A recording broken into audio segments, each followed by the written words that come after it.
We who believe in freedom cannot rest. We who believe in freedom cannot rest until it comes. We who believe in freedom cannot rest.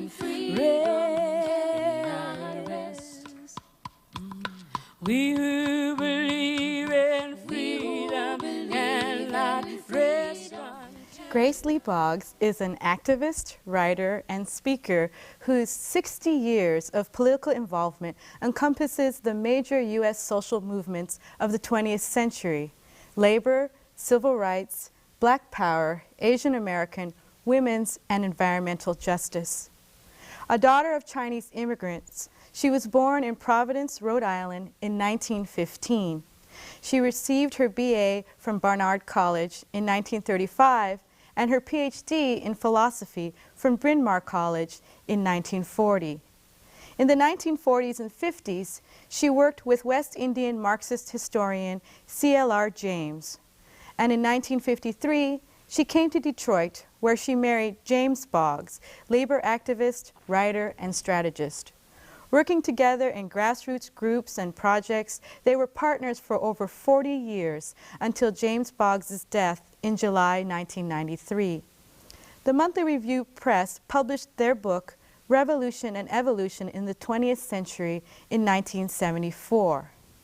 In 1992, with James Boggs, Shay Howell, and others, she founded Detroit Summer, a multicultural, intergenerational youth movement program to rebuild, redefine, and respirit Detroit from the ground up. Grace is now 88 years old and remains actively in her numerous local and community organizations. She spreads her ideas by writing a weekly column in the Michigan Citizen newspaper. In 1998, the University of Minnesota Press published her autobiography, Living for Change. Now in its second printing, it is widely used in university classes on social movements, ethnic studies, and Detroit history. Among numerous honors, Grace has received the Distinguished Alumna Award from Barnard College, the Chinese American Pioneers Award from the Organization of Chinese Americans, and a Lifetime Achievement Award from the Anti-Defamation League. A plaque in her honor is displayed at the National Women's Hall of Fame in Seneca Falls, New York.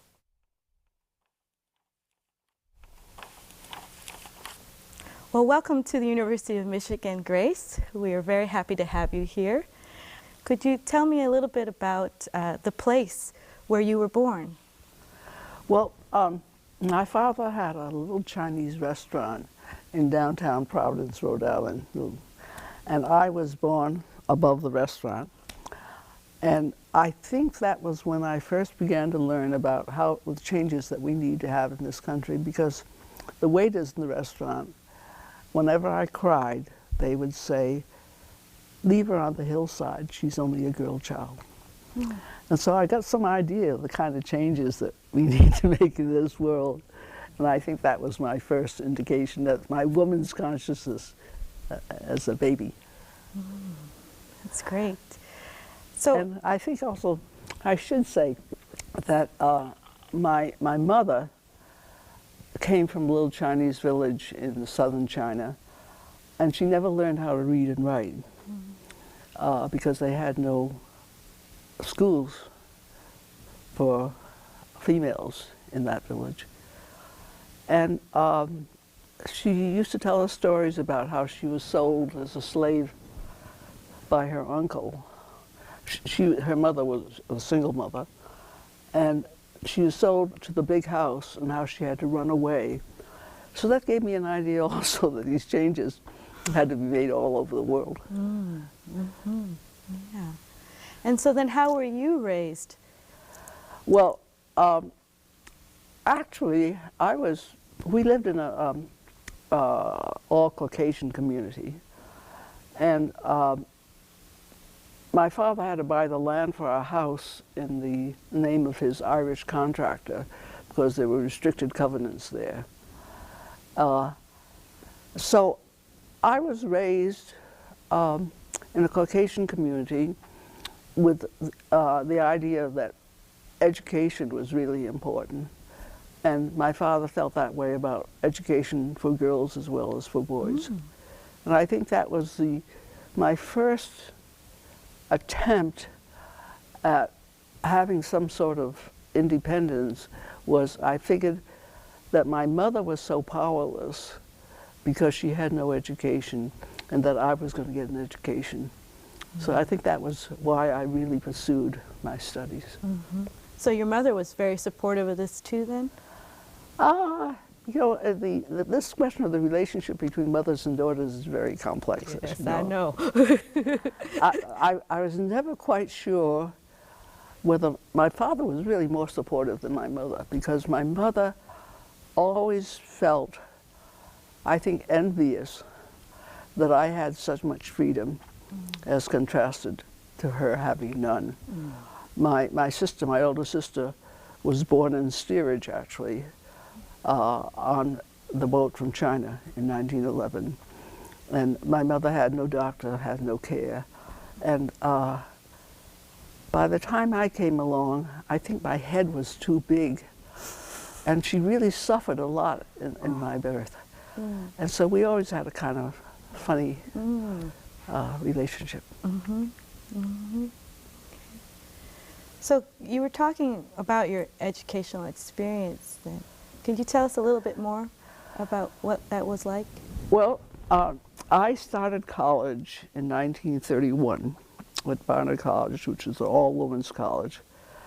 And I was very the first, in 1931, Japan invaded Manchuria. So the first thing I thought I'd do, I would go into international diplomacy.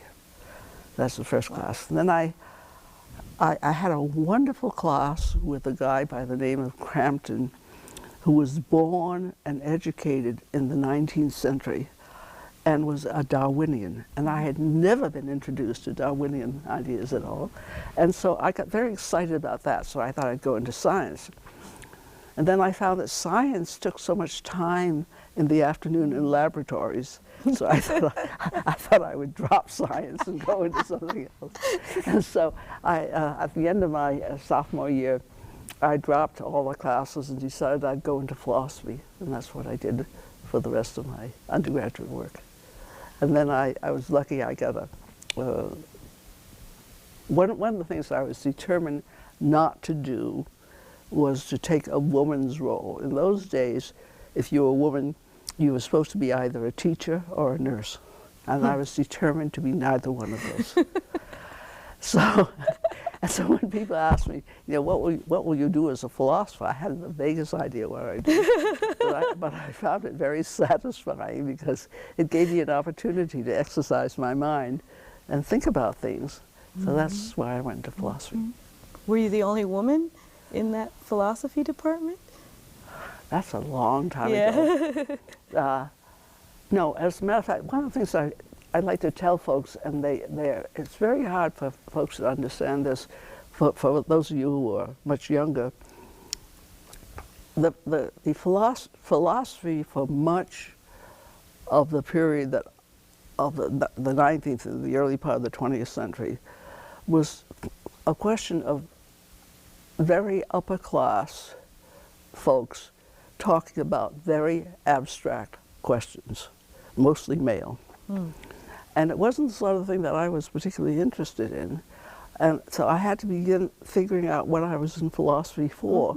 So that's been part of what my whole life is about. What am I doing? What am I thinking about this for? Why am I doing it?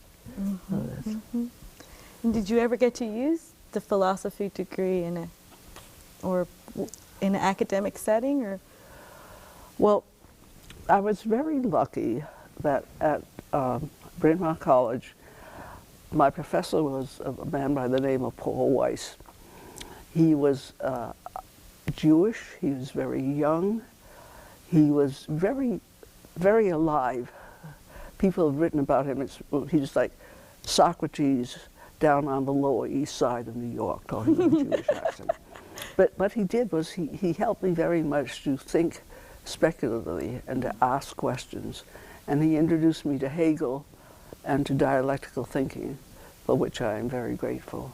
So, and that's held me in good stead for most of my active life, to think dialectically. That's the biggest challenge I think we all face.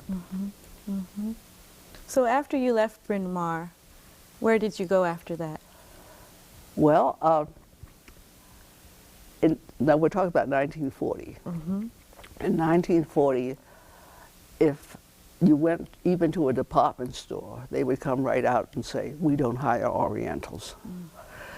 So after I got my PhD, the idea even of applying for an academic job was crazy. Wouldn't even think about it. So the last person, the person on whom I did my dissertation, George Herbert Mead, had taught at the University of Chicago. So I decided to go to the University of Chicago and see what I could learn there.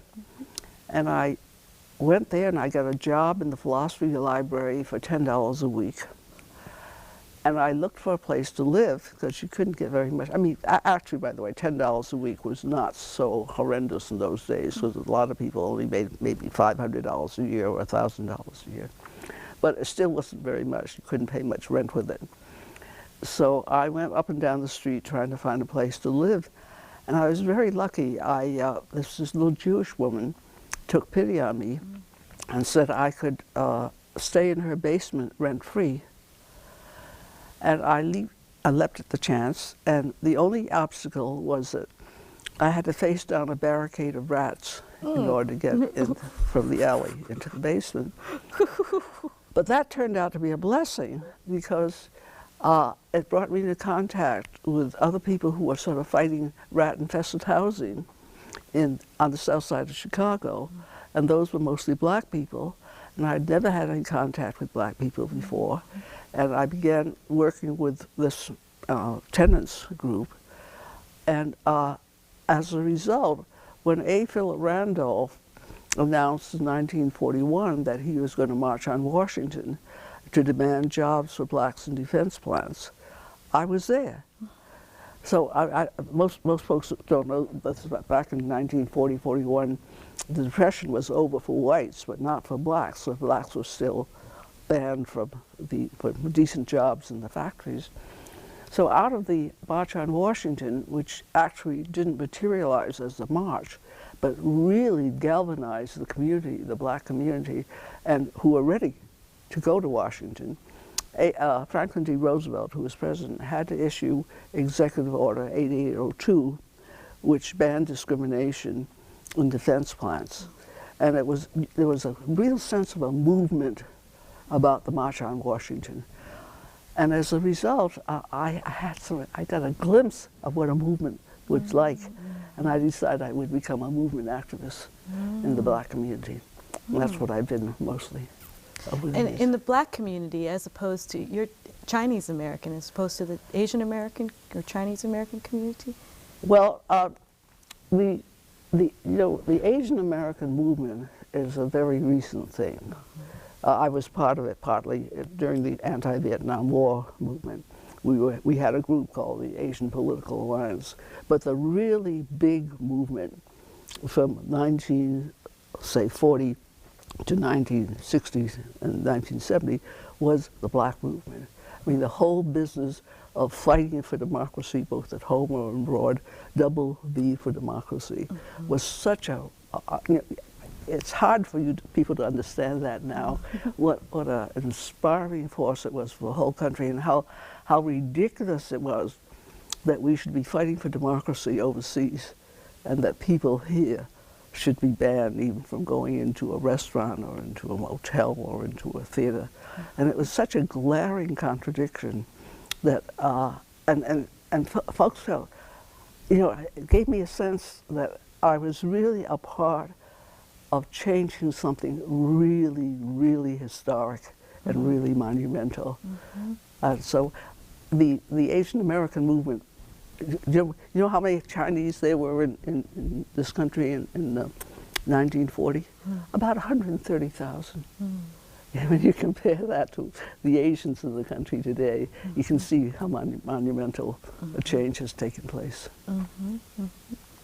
And were you ever treated differently in the Black movement because you were Chinese American? Well, people always ask me that question.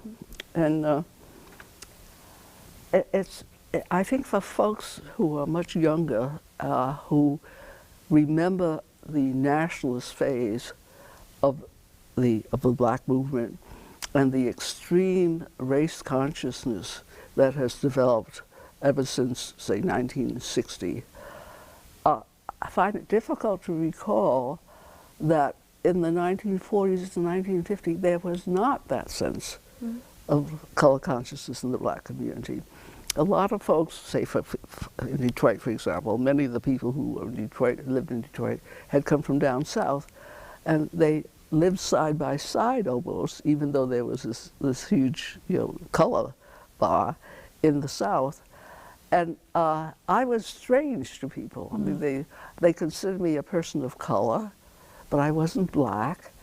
And kids used to come up and touch my hair and say, what nice hair you have, because it was so straight and black like yours. And so there wasn't that. People, I think, accepted me, particularly because, I was married to Jimmy, and we lived in the Black community. And I had a wonderful time. It was the first community I had ever really belonged to. Because I didn't live in Chinatown. I wasn't raised in Chinatown. It was a Caucasian neighborhood in which we lived, and I was welcomed and enjoyed myself. Okay. Well, I'm going to take back a little bit. You mentioned you joined the tenant housing and went to the March on Washington in the 1940s. And after that, what led you here to Michigan? Well, I joined the Workers' Party where I met C.L.R. James.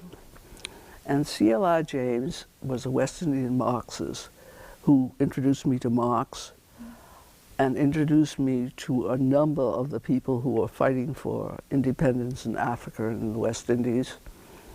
And also we called ourselves the Johnson Forest Tendency. Johnson was C.L.R. James' party name. And we thought that the most important struggle taking place, not the most important, that's wrong, that the so-called Negro struggle had a tremendously important role in bringing about all the struggles in this country, and that it was important to defend it and encourage it. And in 1951, we decided that the main social forces to bring about social change in this country were Blacks, rank-and-file workers, women, and young people. And we heard about how Blacks going through the experience of the Union in the war plants had come out and were looking for something more radical than the Union. So we decided that we would put out a newsletter called Correspondence, and that we would move to Detroit in order to put it out. So I moved to Detroit to work on Correspondence. And there I met Jimmy, and we got married. Okay. Well, you want to talk a little bit about meeting Jimmy? I talk, it's very funny. Jimmy had come up from the South after he graduated from high school in Selma, Alabama. And he came up to Detroit, where his brothers were, and worked on the WPA and so forth until he got a chance to go into the plant at the beginning of the war. And he worked on the motor line at the Chrysler Jefferson plant. Actually, he worked there for 28 years. And he was a writer. He was an activist and he was a writer, but he was a writer in a very interesting way. When he was 8 years old down south, people in this community didn't know how to read and write. So at 8 years old, he became the scribe for the community, to write the letters in the community and so forth. And that set him on the path of writing. And he did much and almost most of the writing for Correspondence, which was very exciting to me. And he was he also, by the way, in those days, the black community was very suspicious of women radicals, because there was a thing going around that the Communist Party allegedly sent white women into the black community in order to recruit men to the party. So Jimmy didn't want to have anything to do with me, because he thought that I was, I don't know, anyway. A spy? So, but he didn't. I had a car. Whenever I went into the city, I'd buy a car, and I bought this Plymouth, 1938 Plymouth, for $100. And after meetings, I would drive him home, and he would sit way over on the passenger side and answer everything I asked him monosyllabically. So one night, I invited him to dinner, and he came late. He didn't like the food that I prepared. He didn't like the music that I played. But in the course of the evening, he asked me to marry him. This was our first date. I mean, this is the first date in which he's not sitting over on at the edge of the door, of the passenger seat. And I said yes. I had no idea that was going to happen. I had no idea I was going to say yes, but I said yes. And it's probably the most important thing I ever did in my life. It was amazing. We worked together, for 40 years, and a lot of things changed for me during that period, because I think we were able to work as partners in a way that few people have an opportunity to do. Let's hear a little bit more then about that. What were the kinds of things that you and Jimmy and others worked in? Well, one of the first things I'd learned, I remember I was looking out the window one day and I saw some kid on drugs. And I began thinking of all the reasons why he was on drugs. The system, racism, et cetera, and Jimmy took a different stand. He said that he gave me an insight, I think, to the way in which people survived in the South under the worst conditions of segregation and discrimination and racism. People talked about the kind of values that they had to maintain in order to survive. And they held each other responsible in a way that I think few people understand and really appreciate. And I learned that. I learned that being liberal and making excuses for people helps nobody. That's the first thing I learned from Jimmy. The second thing I learned from Jimmy, which I did not have, was a kind of courage. I have a tape, a video, which was made for Jimmy's memorial in 1993. And it starts out with Jimmy speaking to a class at the University of Michigan. And Jimmy says to this class, "I don't believe nobody knows more about running this country than I do." And when the class responds with a kind of nervous laughter, he says, "You better think that way. You better not think like a minority, because when you think like a minority, you think like an underling." Everyone is capable of going beyond where they are. And I would hope that everybody in this room thinks that way. That you think of yourself and believe that you can do what has not yet been done. And that takes a whole lot of chutzpah, which I didn't have. I had a lot of book learning, and I had a pretty good mind, but that kind of audacity, that kind of belief in yourself, I think is what we all need. And I think we particularly need it at this point. And I think, and Jimmy I got some of that from Jimmy. That's great. You mentioned correspondence, and then you mentioned the drug problem outside where you were living. What other movements and organizations did you join after you moved to Detroit? Well, one of the things I think I need to say here is that I was very much a part of the Black movement. When I came to Detroit in '53, the Montgomery bus boycott took place. Well, first of all, Emmett Till was killed in September 1955, which began to mobilize the Black community. And then in December 1955, the Montgomery bus boycott started and lasted for a year. And it created such a spirit of hope and also of restlessness up north, because a lot of folks up north in the Black community had begun to look down on the people in the South, that they were the ones who had stayed down there. We were the ones who had the guts to come up north and all that sort of thing. And all of a sudden, here were the people in the South standing up, and we didn't know what we should do in order to stand up in the North. So it really was a challenge to us. What should we do in a city like Detroit? Now, Detroit, by the way, didn't pass the Michigan didn't pass the Public Accommodations Act until 1949. Until that time, you couldn't go into a coffee joint on Woodward Avenue and be served. And even after the act was passed in 1949, Jimmy, NAAC, and Jimmy was one of them, had to sit down and demand a cup of coffee and call the cops to enforce the law before they would be served a cup of coffee. This is Detroit now, in 1949. And the bars around the Chrysler Jefferson plant where Jimmy worked were exclusively white. Blacks couldn't go in.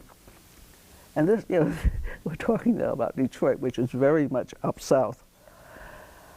So should we, on the other hand, when the young people sat in on February 1st, 1960 in Greensboro, North Carolina, because they weren't being served a cup of coffee by Woolworths, we would go into the Woolworths on Woodward Avenue and get served a cup of coffee by 1960. So that wouldn't do. We tried sort of marching up and down in front of the Woolworths on Woodward Avenue, and that seemed kind of silly. But what was happening in Detroit, I think that one of the most important things I learned at that period was that how you struggle must depend very much upon the concrete circumstances where you are. And the concrete circumstances in Detroit were that, when I came, let me go back a bit. When I came to Detroit in 1953, I sublet an apartment on 14th Street in Blaine, and which was all white. I sublet it from a friend. Now, the houses in the neighborhood were owned by blacks mostly, but the apartments were exclusively white. But when they created the large freeway on the west side, and bulldozed Chinatown to create it, and created I-75 on the east side, and bulldozed the black community in order to create it. What happened was that there was a way for white folks to escape the city. So they took the freeways to the suburbs, and they left all these vacant apartments. And what happened was the apartments, I have to go back. In this apartment that I rented when Jimmy stayed with me, they threw me out because blacks weren't allowed. And when we went to look for a place, they were beginning to open up apartment houses to people of color, but they doubled the rent. The rents went up from about $40 a month to $70 and $80 a month. Now, that may seem nothing now, but it was a very dramatic change. And you could see that happening in the city. So the circumstances were that whites were fleeing the city and blacks were becoming the majority. But all the officers, all the officials, all the politicians in the city were still white. The mayor was white, there was only one token black on the city council, the superintendent of schools was white, the board of education was white. So we began to say to ourselves, in the history of the United States, when a city becomes almost ethnically one group, what happens is the political offices are taken over by that particular group. So we began to create a Black Power movement that would begin to address the situation that when a certain group of people becomes a majority in the city, they should run the city. And I became very active in the Black Power movement. I was the coordinator for the All Black Freedom Now Party, which ran a full slate of candidates in the 1964 election. I was the main organizer for Malcolm's Grassroots Leadership Conference in November 1963. And I became so active in the black movement that the FBI in its records say she's probably Afro-Chinese. But that's how closely I became identified. And it was a tremendous learning experience for me, because up to that time, my activities had been really peripheral. I had engaged in things, I'd been to meetings, I'd protested and so forth, but here was something that was actually organically happening to the city, and I was a part of it. And when the rebellions broke out in 1967, people said that I was one of the 6 people responsible, even though Jimmy and I were on vacation at that time in Los Angeles. But what happened was that the rebellion, up to that time, I had been in the radical movement for nearly 30 years, and Jimmy as well, and we had never tried to distinguish between a rebellion and a revolution.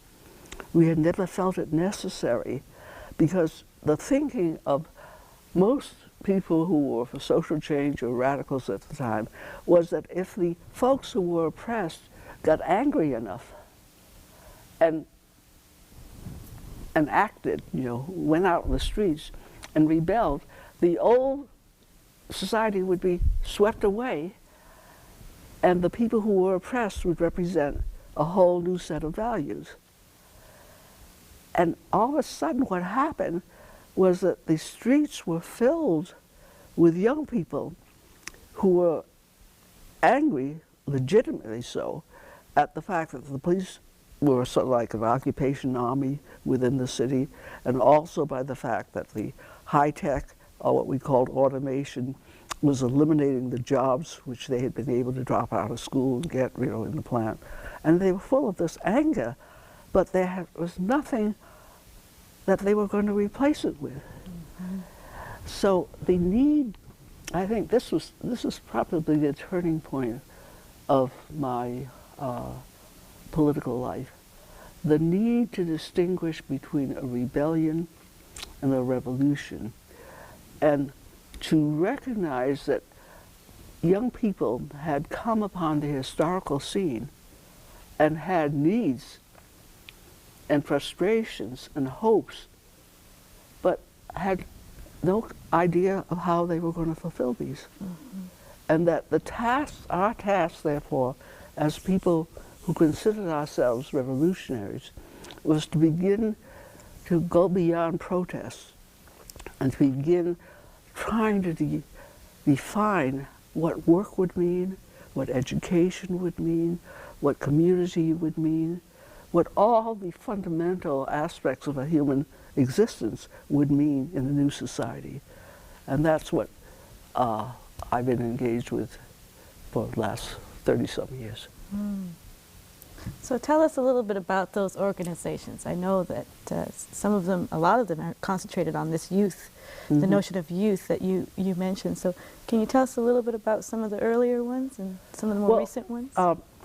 In the 60s, one of our demands as part of the Black Power movement was community control of schools. Mm-hmm. And there was a very active movement on a national scale, particularly in New York, around this question of community-controlled schools. And I had taught briefly, not during the 60s, in the public schools, and it seemed to me that the question of education was not a question of who controlled the schools, but what was education all about?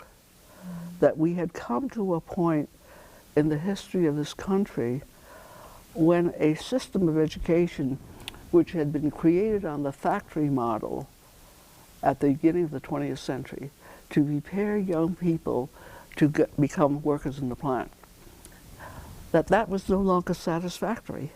That what had happened is that young people were now actors on the historical scene, and that some way, that the only way in which they could become really, say, citizens who could play the role of self-governing, with responsibilities of self-government, was if the educational system would provide that as a natural and normal part of the school curriculum. That from K to 12, the classrooms needed to be much more democratic. There needed to be a much more parallel relationship between teaching and learning, that teachers had to learn as well as young people, and that young people should be engaged in activities which affected their lives. And through that participation in that activity, they would learn things that would matter, not just in a cognitive sense, but in a social sense, in a human sense. And this is the sort of schooling that they began to create in the South during Mississippi Summer in 1964. So this is one of the most important things. For 30 years, I've been talking about a paradigm shift in education toward a more democratic type of education, a more community-based education. And now I think the crisis in the school system has reached the point where people are ready to entertain it. You know, I think that has a lot to do, how do you build a movement? It seems to me that to build a movement, you have to be, first of all, you have to be very rooted in the realities and in the contradictions of the society where you are, or the place where you are. And then you have to begin to create a vision of what the new values would be in a fundamental institution. And then you sort of have to wait till the crisis reaches the point where people are ready to consider it. And what's been happening is that the school crisis has become so profound, and Bush's No Child Left Behind Act has turned into such a penalizing form of legislation that it's created a condition of what they call zero tolerance in the schools, that principals and teachers are so afraid that test scores will go down that they penalize kids for practically nothing. And the kids are beginning to rebel against it. And teachers are also beginning to rebel against this sort of standardized testing, which doesn't give them an opportunity to be creative and relate to the children. And the charter school movement is beginning to pull people out of the public school system, so the public school system doesn't know where it's going. So a few weeks ago, Kilpatrick, the mayor of Detroit, organized a 2-hour televised town meeting. And at the end of the meeting, he said, we need to be more radical. We're protecting the system. All over urban America, they're crying out for solutions. We need people to talk about. Everybody needs to be engaged. What are we doing or talking about doing that's going to be different? And so, there is the opportunity now. And then he came out the other night, Tuesday night. I don't know how many people saw him, but he did a half-hour program on Channel 7. He said, the answer is to put me in charge. It's just, people, I go to a water aerobics class almost every morning, and most of the people in the class are retirees. They're mostly African American, mostly women. And they just said, he ought to be ashamed of himself. Asking for a radical change, asking everybody to be engaged in making proposals. And he comes out and says, I should be the one who's in charge. Almost unbelievable. But the opportunity is marvelous, because in the Michigan Citizen this week, what we're doing, we have a group that meets every couple of weeks of young people and teachers and educators, and we've been working on how to project this idea of freedom schooling. And we've been working with a group called Youth United of young people, and they, in response to Kilpatrick's appeal, drew up a series of proposals as to what should be done, and that appears in this week's Michigan Citizen, and I urge people to get a copy. Great. Well, I want to hear a little bit about Detroit Summer, because I know Detroit Summer is part of this Freedom School movement too, and you spent many years with that organization. Yeah, let me tell you how Detroit Summer started. Coleman Young was elected the first black mayor of Detroit in 1973, a lot because of the rebellion. People realized that a white mayor would never be able to maintain law and order. So Coleman Young was elected, and Coleman was a very, very smart man. He's a very devoted man. There's nothing wrong with his head at all. He might have been a little bit blunt at times, but anyway, he was able to do something about racism in the fire department and in the police department. He was able to appoint black folks in charge and integrate both of the services. But he couldn't do anything about the exodus of the corporations, which began very heavily right about the time he was elected, 1973, 1974. So he tried desperately to try and bring back industry. In 1980, for example, he allowed GM to create what was called the Poletown Plan. And in order to do that, they demolished 1,500 homes, 600 businesses, 6 churches. And there was a huge protest movement, but GM said, we'll create 6,000 jobs. So the UAW went along also, and there have never been more than 3,000 jobs there. But that didn't stop, 3,000 jobs even. But by the way, there are 2 other GM plants that were employing 35,000 people were shut down and replaced by this one plant. So by 1985, this was in 1980, in 1985, crack came to Detroit. And very shortly, we began having a drug economy. You know, kids could sell these little pellets for $5. And kids started saying, why go to school with the idea that someday you'll be able to make a lot of money when you can make a lot of money right now on the street, rolling.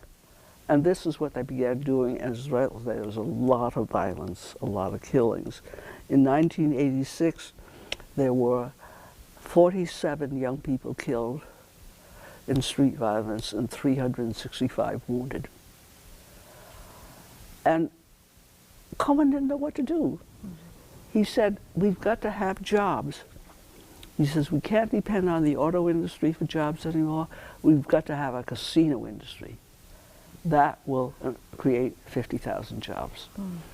So we created an organization to the struggle against him, and we actually managed to defeat him on this proposal, which had already been defeated 3 times. And we only have casinos now because Windsor created a casino, and people could literally see the money swimming over to Canada. So they voted in casinos in Detroit. But during the struggle, Coleman said, you're just a bunch of naysayers. What is your alternative? And that forced us to begin thinking about what is our alternative. What do you do with a city like Detroit, which is in a beautiful setting on the Detroit River, has beautiful institutions, museums, universities, has a population that mostly came from the country but isn't going back to the country, which is now abandoned to such a degree that very often you see more prairie than you see homes. So Jimmy wrote a document called Rebuilding Detroit, an Alternative to Casino Gambling. And in it he talked about how we need to see the 21st century city as a collection of communities, and we have to bring the country back into the city instead of carrying on this process which has been going on for the last 300-400 years, where you depopulate the countryside and urbanize everything, and and pave over everything green and build higher and higher skyscrapers. What we need to do is to begin thinking about the city in a different way. And we said the people who can begin doing this thinking are essentially the young people.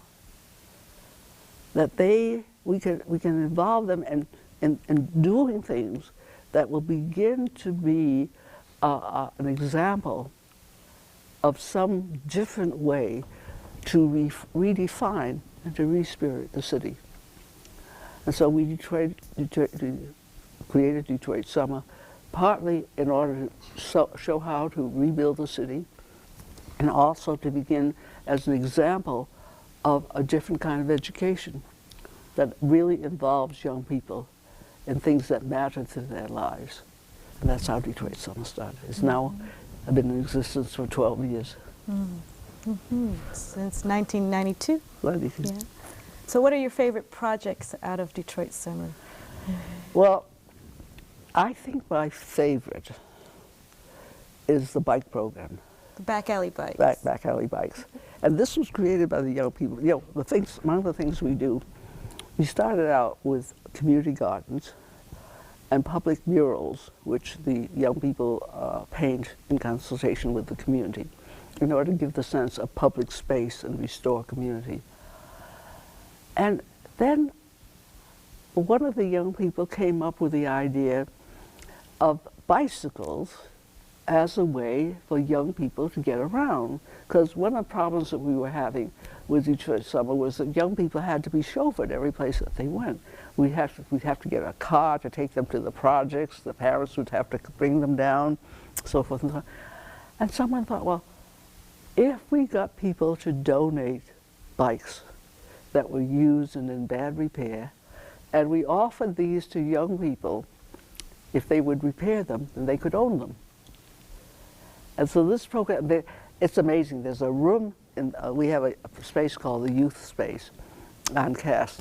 There's a room this size, and all over the floor you see bikes in different states of repair. And you should see the young people walk in and say, that's mine, and then take it and repair it. And just begin to have a form of mobility, so they're not dependent on their parents to chauffeur them every place they go. And we're also at the same time reducing the emissions, so the air is more cleaner, and we're creating a form of community, because when young people are all over the streets in their bicycles, it makes a difference.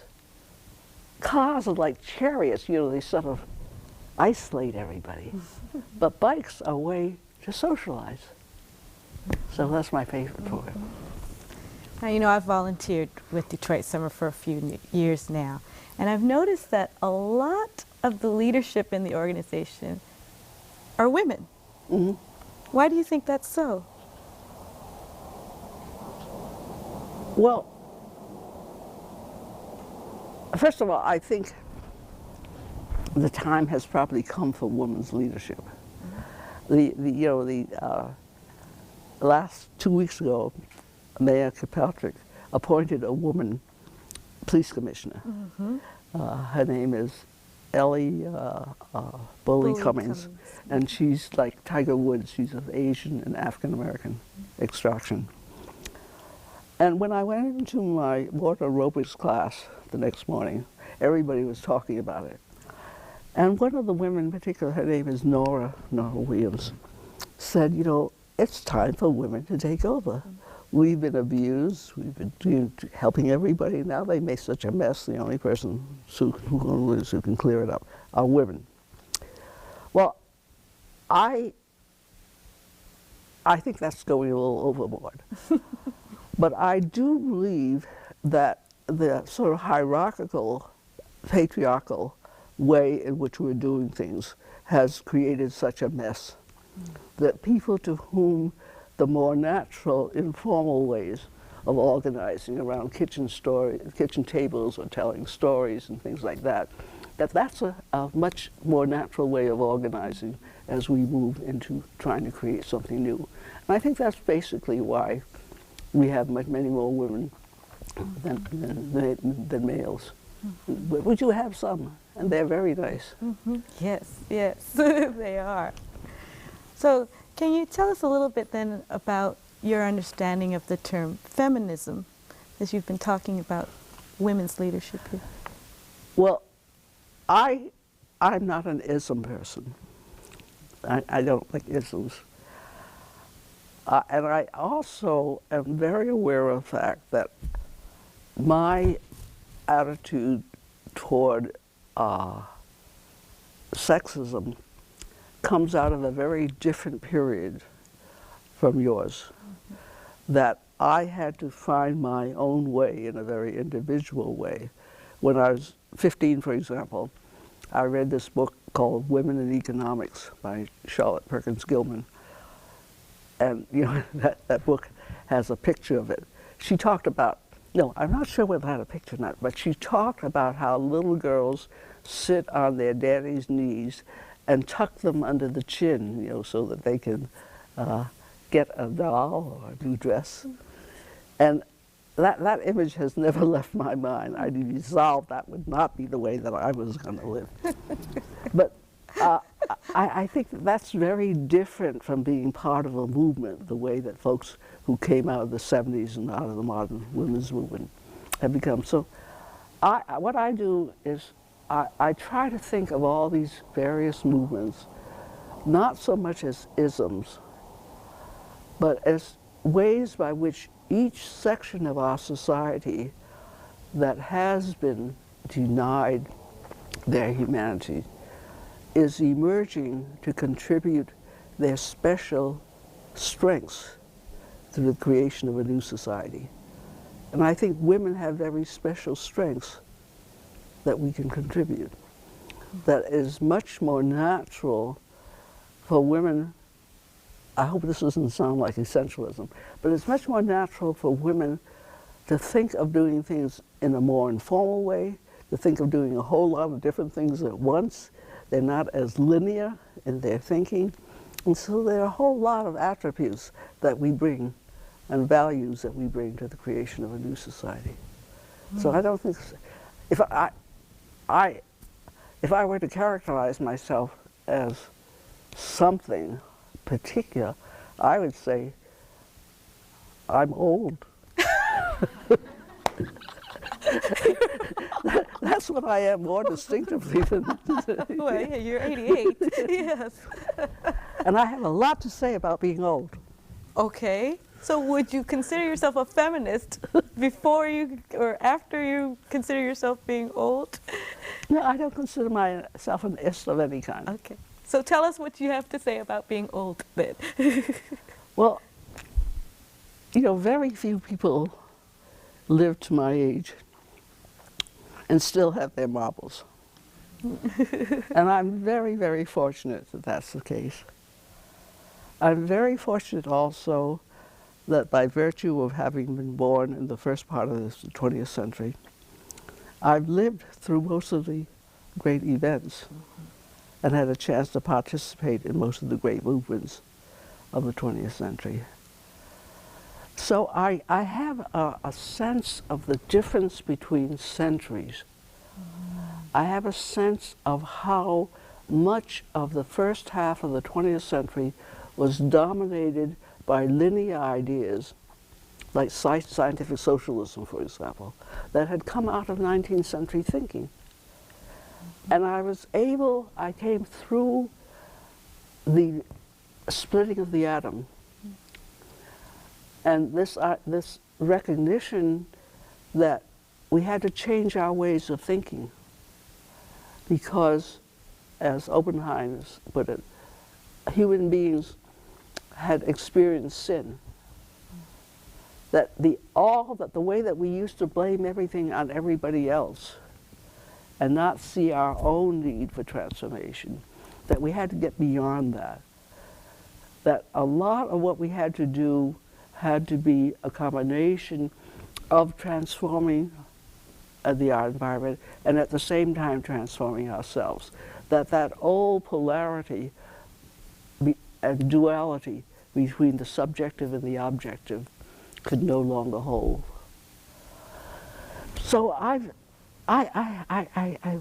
not only lived through that period, but I also was so involved in the Black Power movement that having gone through it, I'm able to look back on it and see what some of its limitations were. So I think about power very differently now than I thought about it in the 60s. And I think it's great to be an old person and still have your marbles, of course. If you don't, it's tough. But I think that our society, I think, for example, you're always reading the statistic about how many more old women there are than old men.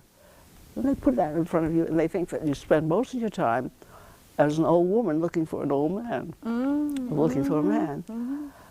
And what I've experienced, Jimmy died in 1993, and it was tough because we had done so many things together for 40 years. But I've had now almost 10 years on my own.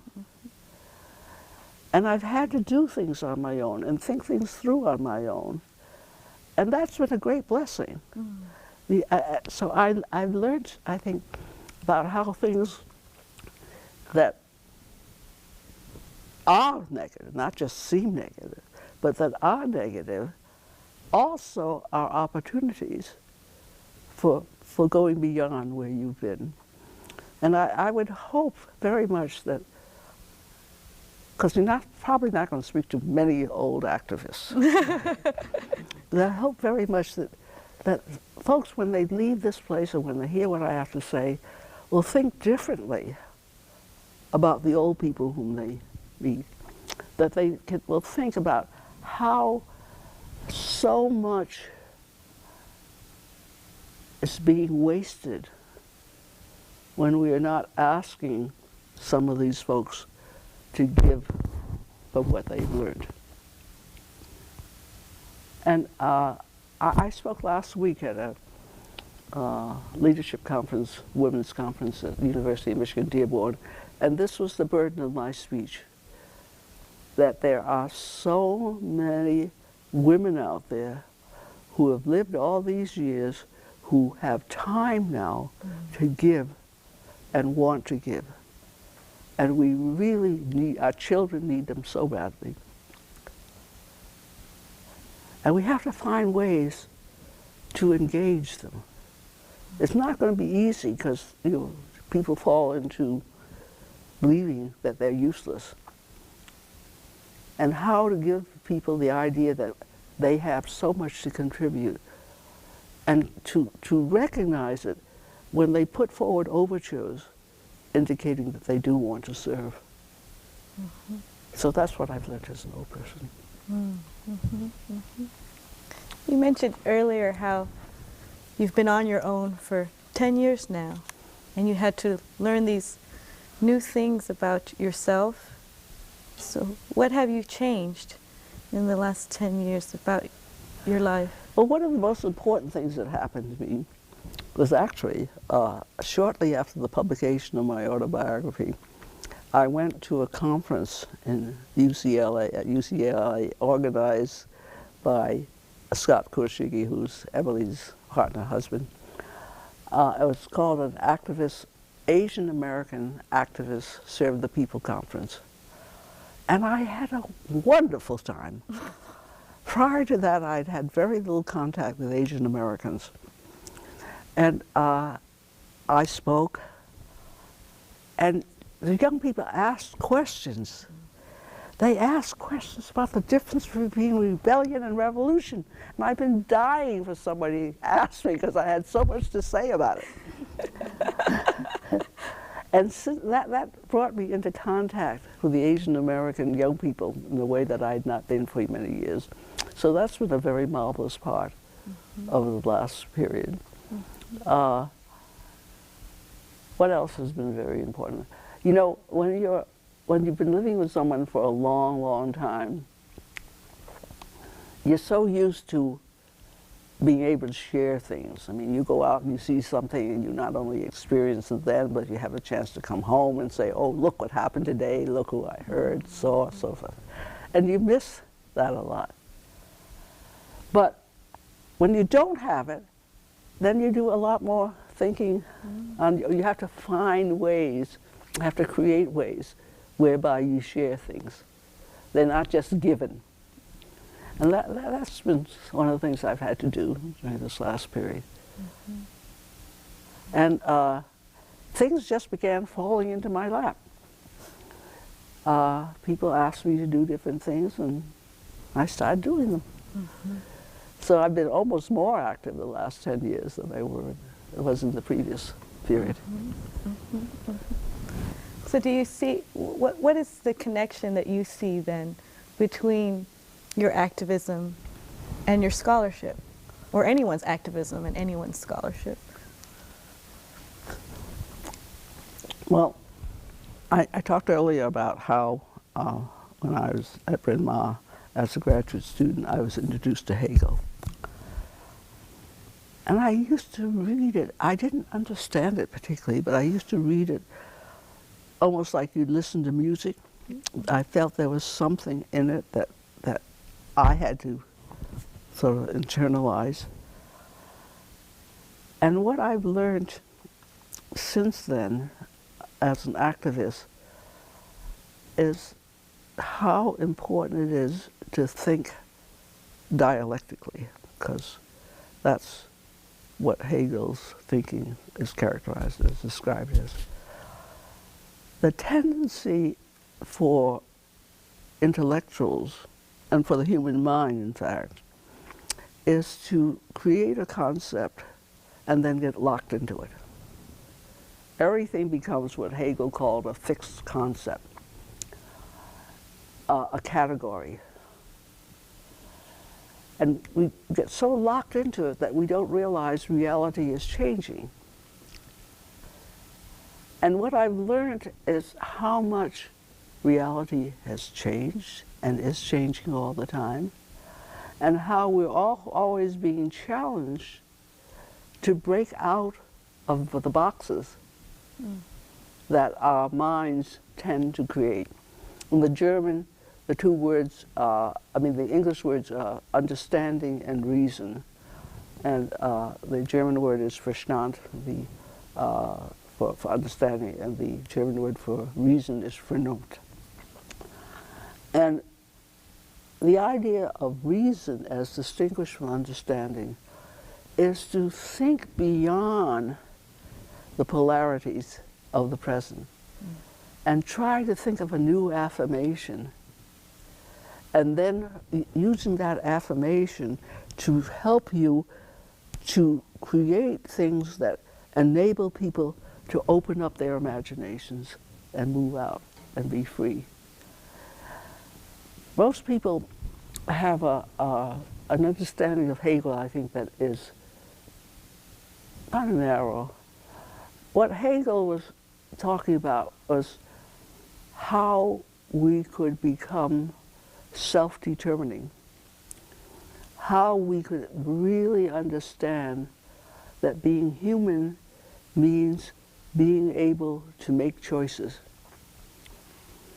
and how important it is not to see yourself as determined, but as self-determining, and to use the obstacles that emerge as springboards to get beyond determinism into self-determination.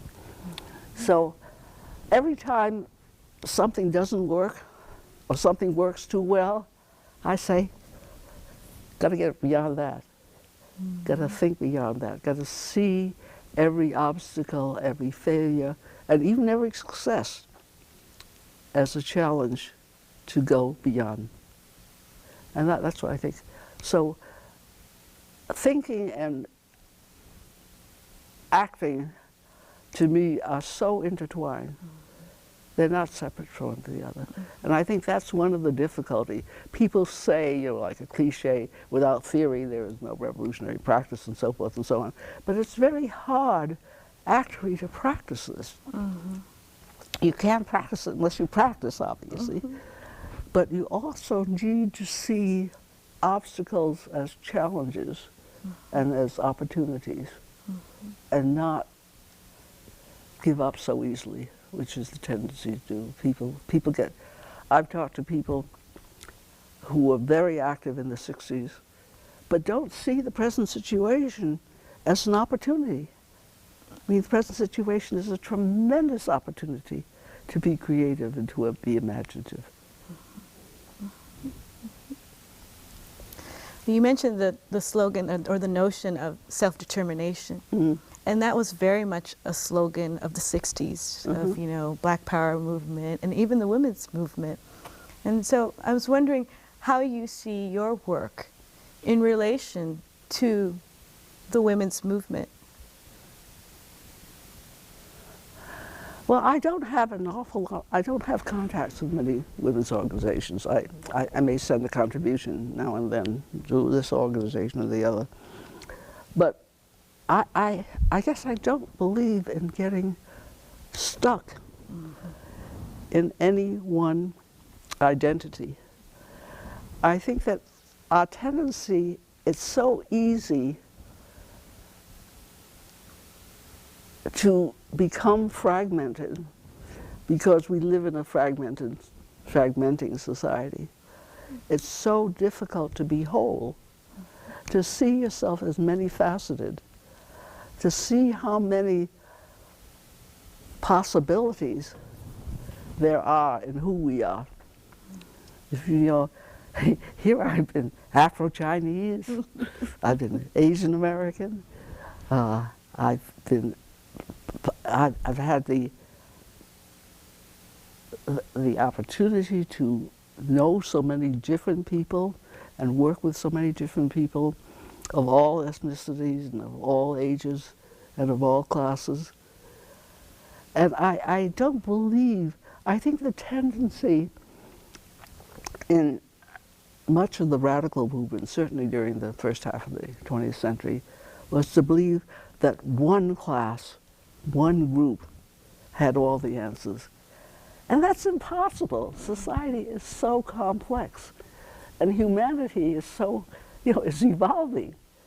You know, we may not be getting new thumbs or toes or something like that. But we are just at the very beginning of human possibilities. We haven't even begun to explore those. And that's why it's so important not to get stuck. And you can use philosophy to help you get unstuck. But philosophy can also trap you. I mean, ideas are terrible. They can trap you as well as enlarge you. Well, a few minutes ago you had mentioned the notion of being able to practice, you know, being able to work as an activist. And many students, after they read your autobiography, they often ask, how was she able to survive, to pay the rent, and do her activism, and do her scholarship, and have her marriage? And so how were you able to do this? Well, for one thing, everything in our house is secondhand. All of my clothes come from, something like that. And I was brought up in a frugal period. I was brought up in the period when if you didn't finish everything on your plate, you were told about the peasants starving in China. So folks who have been raised in the post-war world, what happens is that you don't believe in being trapped in this society, but by the time you graduate, you owe so much in college loans. You have to buy a car in order to get to your job. You think you have to pay a high rent so you'll be safe for your job. And before you know it, you're in the rat race. And how people are going to get out of the rat race, I think, is the challenge. What I did when I was in college, in addition to having a few scholarships, I used to type and made my money by typing. And when all during the years that I was an activist, I was a Kelly girl, basically. Temporary. Yeah, temporary work. And we lived very frugally, which is why I have so very few teeth now. I just go to a dentist and they sort of drill and fill. But I think that folks who have grown up in the post-war world are so caught up in wants rather than needs. And how they're going to break from that, I don't know. I'm glad to say that many of the young people who are coming to Detroit summer now, many of them after they graduate, come to Detroit because they think there's the possibility of starting afresh, that you can begin producing your own food, that you can begin living simply, that this is a chance not only to do something different with your own life, but to do something different for the whole society, to begin creating a new model. And so that's one of the great gifts, I think, of Detroit summer. To understand, let me give you an example of what I mean. I've just written this column about how we need to use the lessons of the 60s for the present time. In 1963, the 4 little girls were killed in the bombing of the Birmingham church. We called for the boycott of Christmas. We said that when such an atrocity happens, we can't do business as usual. Today, with the Iraq War, with the ways that our young people are not only losing their lives, but their humanity in what they're being asked to do, dropping 2,000-pound bombs on neighborhoods, and in the way that we're treating Arab Americans in this country, we can't just celebrate Thanksgiving and Christmas as usual. We can't just watch football games and shop until we drop. We've got to think that we have choices. We can do something different. Maybe it won't change your life for all time. Maybe it won't change society for all time. But each of us can choose to do something different because we recognize that for our own humanity, we have to.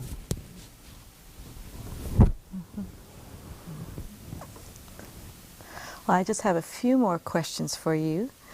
And I like to ask these questions at the end of every interview I do, so you can indulge and say as much or as little as you'd like.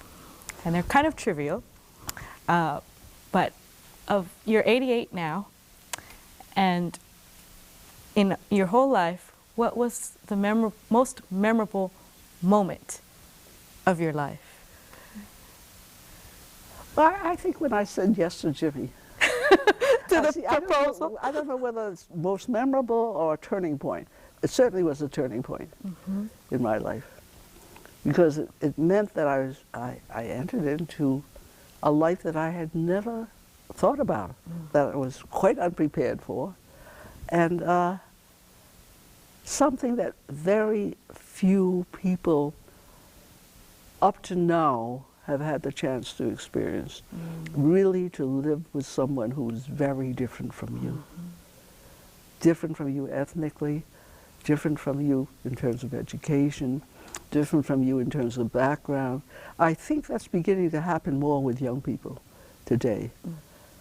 I think that how we're going to experience diversity and really internalize diversity is something that we don't even know anything about up to now.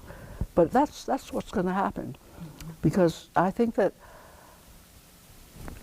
first of all, I think that the way of life, that aside from the movements that Americans have lived over the last 50 years, have been extremely damaging to our humanity. I think the way that we have not been able to distinguish between wants and needs, I think the way that we have felt that we needed things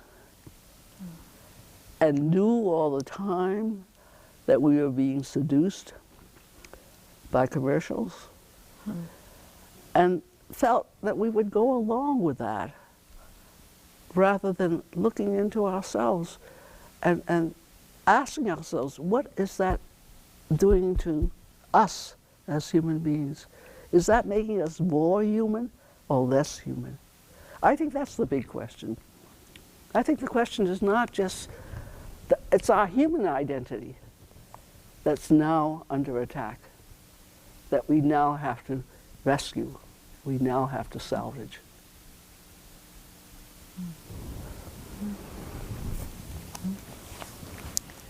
Well, you've given a lot for us to think about. And probably one of my last questions for you would be, if you could change anything in your life, anything at all, what would that be? I can't think of anything I'd like to change. I mean, I guess, I don't know what that means. Maybe that sounds, I don't know what that sounds like. But I know I've been extremely fortunate in the friends that I've had, in the associates that I've had. I know that I've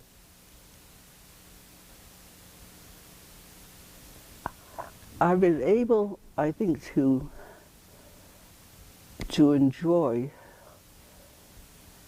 the best of what Western society has contributed. One of the things that I think I think that a lot of people don't appreciate what it is like to face the challenges of being an American. I think that to be an American and to recognize, on the one hand, the terrible things this country has done, but also to see that it's a challenge. It's a challenge to look at those things and to examine why they have taken place, and to understand that one of the main reasons why that's taken place is that we have put economic growth and development in the forefront, given that a priority, and have not made human development a priority. But that's something that's recognizable. It's not something that's obscure. And we don't have to repeat that. No one is making us do that. We have a choice. Everyone has a choice. I got a letter from a young friend of mine who's been living in a little Palestinian village. And she looks like she could be either Israeli or Palestinian. So she was talking to some of the Israeli soldiers at a checkpoint. And she says, "Why do you do this?" And they said, "We have no choice." And she said, what about the refuseniks? It may be a hard choice, but you do have a choice.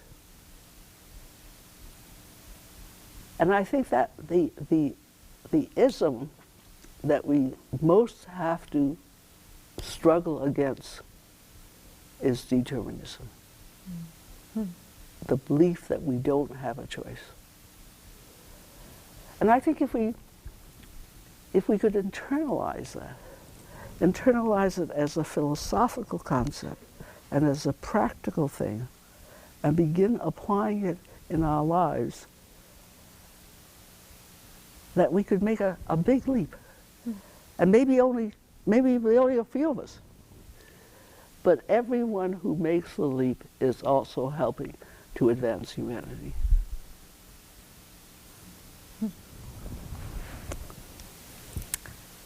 Okay. So this is a point where I ask you, is there anything else you'd like to tell us or share that we haven't covered? Why don't we have some questions, and then maybe that'll be asked. Okay, we'll turn to our studio audience here and ask them some questions. Okay. Do any of you have some questions for Grace? I know you do.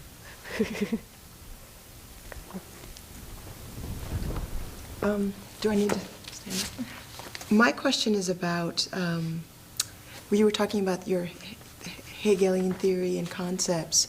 Can you hear me?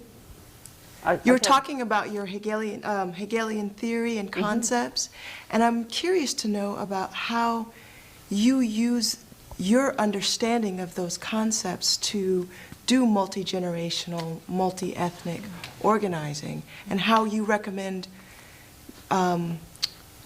others to engage multi-ethnic, multi-generational organization. And yeah, that's my question. Well, I referred to this earlier. I think in Detroit, and my thinking has very much been shaped by the realities of Detroit.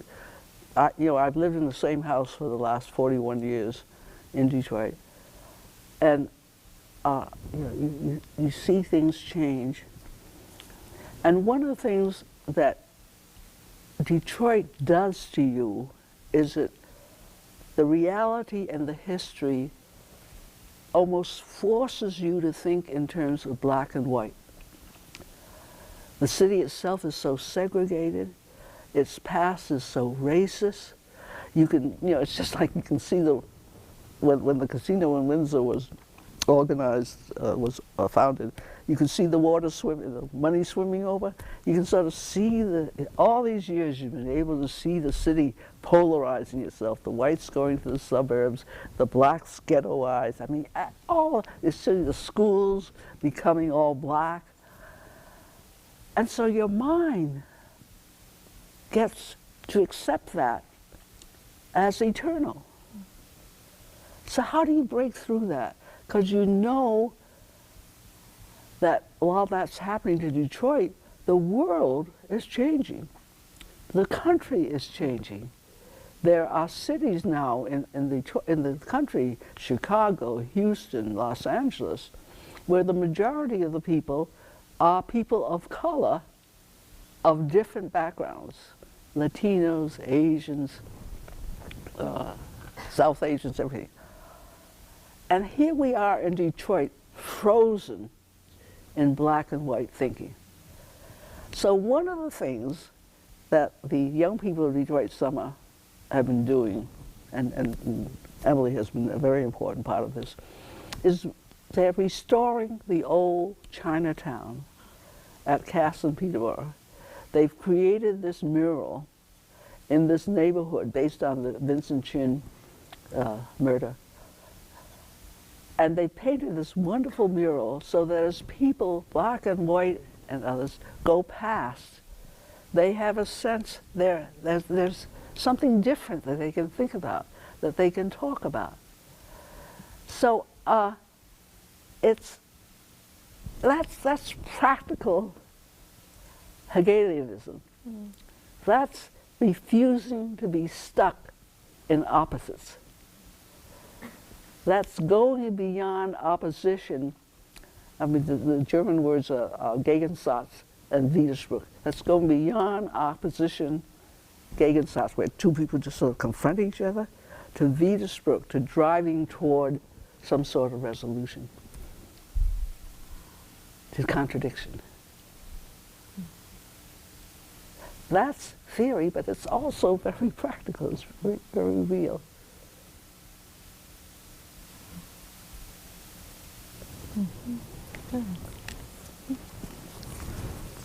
Mel? When you talk about freedom schooling, what direction would you like what direction would you like public education to take? What kind of practical measures do you think need to be made? Go over the first part of the question. Freedom schooling. Oh.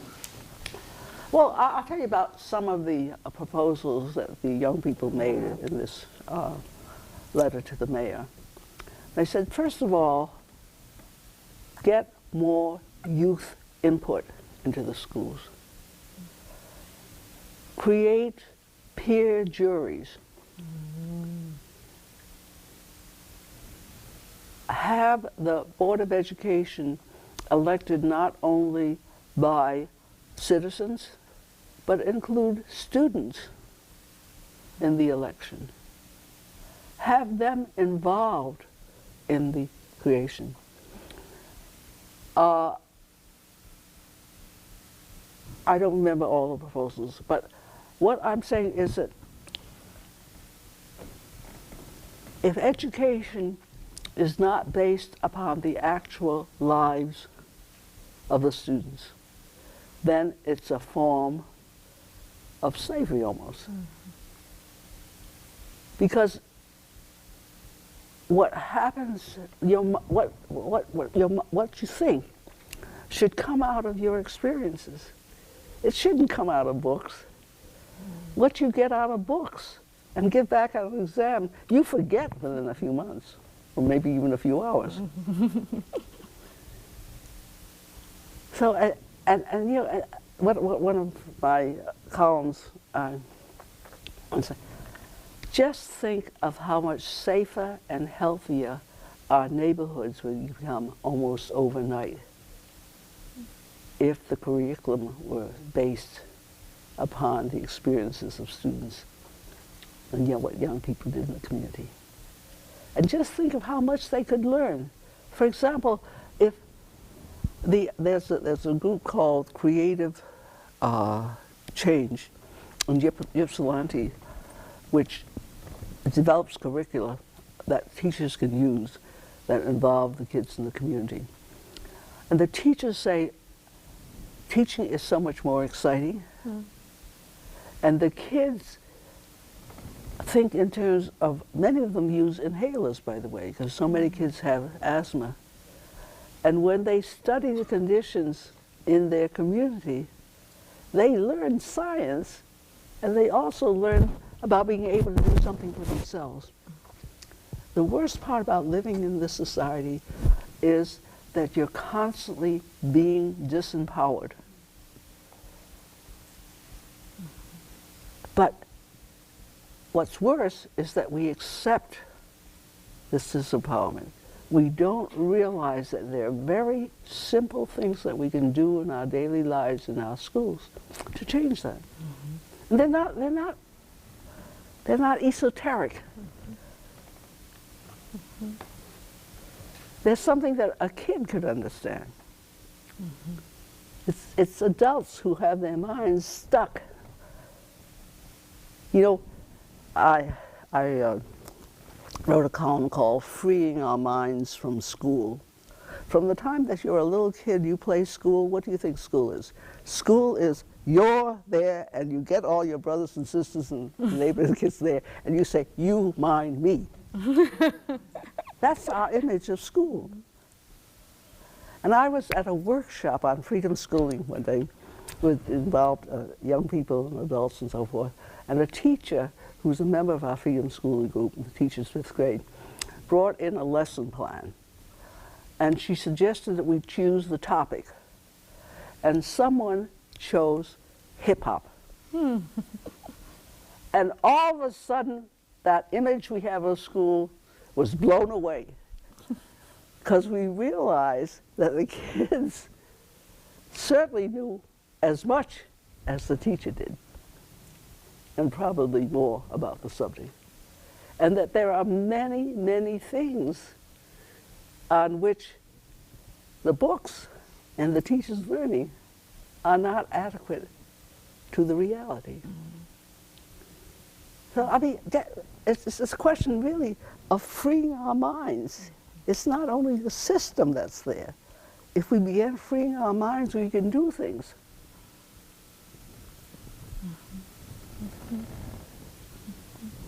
It's very similar to what the students are doing at the Catherine Ferguson Academy. Oh, yeah. You want to tell them about that? Catherine Ferguson Academy, one of the groups that we work with in Detroit Summer is the Catherine Ferguson Academy, which is a public high school for teenage mothers on the southwest side of Detroit. These are young people who were dropping out of school because they were pregnant or because they were had kids. Now, the kids, there's a place for the kids in the school. There are nurseries. They have, the mothers have built a barn. They have planted a community garden. They are raising farm animals right in the city on Norton, near Martin Luther King Boulevard. And now, whereas most of the girls were dropping out, 90% go on to college. Because raising their kids and raising animals and planting gardens and becoming self-sustaining has given them, has empowered them.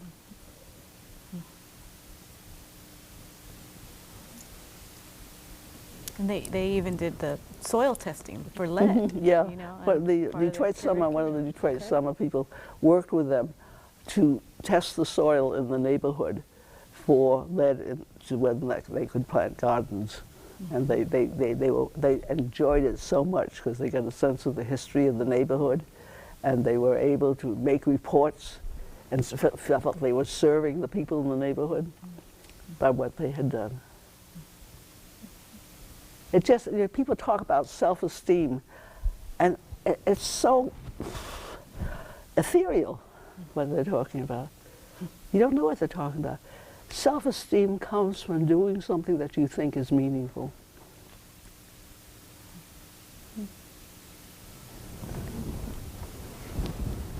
Another question from our audience? I'd like to follow up on something Emily asked you a little bit earlier, but put a different twist on it. Emily asked something about your life in activism and what relationship did you see with the women's movement. And what that got me to thinking about was your generation of women were sort of, and the experiences that you had as a young woman going to Barnard and then Bryn Mawr, and then getting married in the 50s, parallel to some extent the kinds of experiences that Betty Friedan talked about in her groundbreaking book of the 50s, where she talked about her generation of women who had gone to all these elite schools and, you know, graduated, and they took their education and basically threw it away on housework. So I'd like to know of marriages that these overly educated white women had to escape, or felt they had to escape from. Well, people like Betty Friedan, as she makes very clear, were forced after the end of World War II to return to domesticity. And they lived these sterile lives in suburbs where they sort of had only each other to talk to, and talked only about their babies, or made complaints about their husbands or something like that. So they were ready for a form of liberation, which she describes. I had known from very early that I was not going to live that way. I was not going to do the equivalent of sitting on my husband's lap and tucking him under the chin to get something for myself. That was not my life. And I think that I didn't get involved in any struggles during the 30s. I knew that the world was falling apart around me because it was the years of the Great Depression. And some of my friends did join radical movements, and they did go to different kinds of meetings, which I did not. I think I was more interested in doing things with my mind. I was more interested in theory. But what I think forced me to do something different was all of a sudden I was out on my own. Yeah, what was I going to do with my life after I had a PhD? And I'm hoping that some of you coming out of college will not find it as easy as it has been in the past to get a job. So you'll have to think, what do I want to do with my life? And it's going to involve a lot of struggle. Fortunately for me, I didn't have to struggle with my parents to get them, so to speak, not to feel that they had been, that they had sacrificed for naught. Most of you, if you decide that you're going to give your life to something other than what you've been spending all this money and spending all these years preparing yourself for, will have to be able to say to your parents, thank you, but I've got to live my own life. That's not going to be easy. I was already I was 25 when I got my degree, and I had already been living away from home for 5 years. I was not one of Betty Friedan's married suburbanites. But let me ask you, what do you think? What should you be talking to your fellow students about life in the future? Well, maybe you should ask one of the graduate students or undergrads who hasn't had a chance to speak yet. Rosa? Should be talking to the fellow students or just fellow people. Maria is a professor, and I've taken one of her classes, and she, much like yourself, is not necessarily just an educator, but a teacher. You said that you were not going to be a teacher, but from the sounds of the conversation that you've been having with us, you're very much a teacher. You're a role model, certainly. And I think that's, in response to your questions, that's what we need to talk about, is like, who are our role models, and what can we do to not only emulate them, but carry on their work? So that's one of the conversations that I often find myself having, is just like, okay, people have actually carried us up to this point. What can we do to show them that we're not finishing, but continuing on with their work? Mm-hmm. Well, I think your generation is going to face this question because this country, we're obviously coming to the end of something. We're going to have to begin thinking about much more basic questions than we have felt it necessary to talk about before. Not just political questions, not against what policy you are for or what policy you are against, but what kind of a country do we want to be? Do we want to be a country that is feared and that we can only get allies by bribing or bullying them? What kind of people do we want to be? Do you want to be seen as, in our own eyes and in the eyes of others, who value our humanity more than we value things? One of the things I'm urging people to do, Martin Luther King's 75th birthday is coming up in a couple of months. One of the things that he was urging at the end of his life was a radical revolution in values. That we see racism as part of a giant triplet that includes materialism and militarism. And that we begin to think of ourselves as global citizens who can only bring out the best of what is in the American tradition by caring for people in the rest of the world the way that we care for our own families. We can celebrate King's birthday differently in the next couple of months. We can make a difference. You know, you don't have to overturn the world all at once. You can begin to stand for something that is more self-respecting than what we have stood for.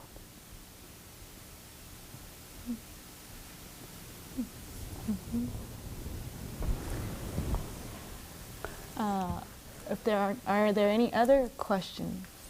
I think we're probably coming to the end. Okay. We've been here almost Yes. 2 hours. Is there anything else you'd like to share? Well, thank you all for listening, being part of this. Yeah. I get carried away sometimes. Not at all, Grace.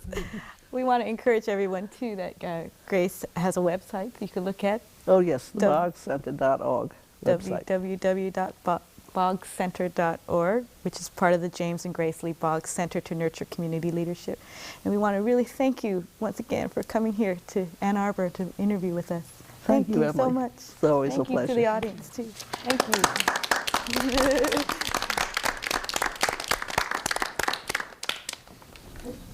Cheers. Bow to no man's word. I wanna be who believe in freedom and not freedom cannot rest. We here believe in freedom cannot rest until it happens. Bum bum ba dum bum bum bum bum bum bum bum bum bum bum bum bum.